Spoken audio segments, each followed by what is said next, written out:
Good morning, everybody. Welcome back to the installment of Scott's Selections here for Sunday, April 25th. Before we get into today's play of the day, quick recap of what happened yesterday. We pick up a push with the Islanders team total under 3 goals at minus 117 on DraftKings.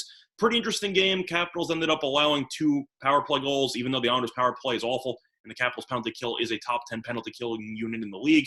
And then you also had an Islanders shorthanded goal, which was really just a defenseman skating pretty much 3/4 of the ice, taking a slap shot from the point with no screen in front of him at all. And the puck went right through Samsonov's legs. Pretty brutal goal to give up there.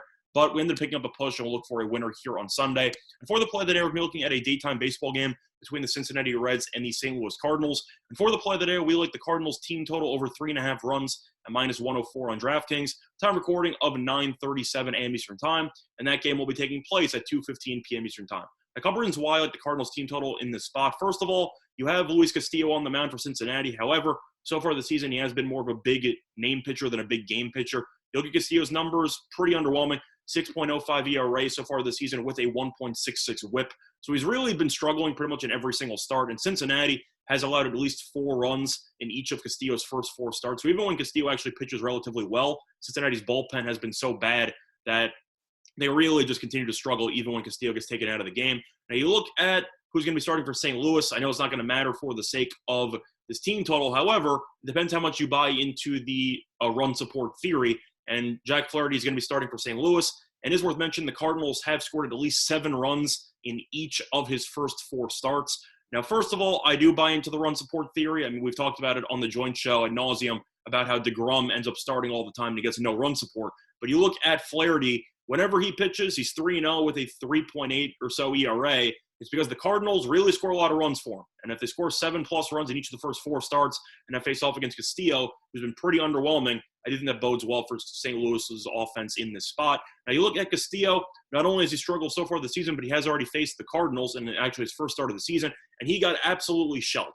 Castillo pitched less than 4 innings and gave up 8 earned runs, 10 runs overall. So I do think that he's going to struggle once again in this spot since the Cardinals have been known to put together some quality at-bats against him in the past. So I think he's going to be as bad as he was in the first start? No. Probably going to end up going 5 innings, 3 runs, 6 innings, 4 runs, something like that.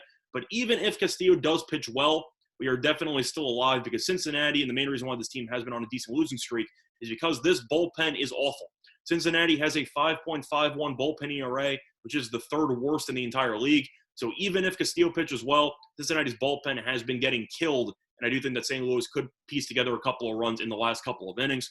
Plus, if you want to look at trends, the over is 5-1 in St. Louis's last 6 games after scoring 2 runs or less in the previous game. So when St. Louis's offense does struggle, it tends to wake up. It doesn't really let the poor performances linger, and I do think that bodes well once again for St. Louis's team total. But if you also want to look for other factors, you do have an extra inning draw. I know the total in this game is going to be 7.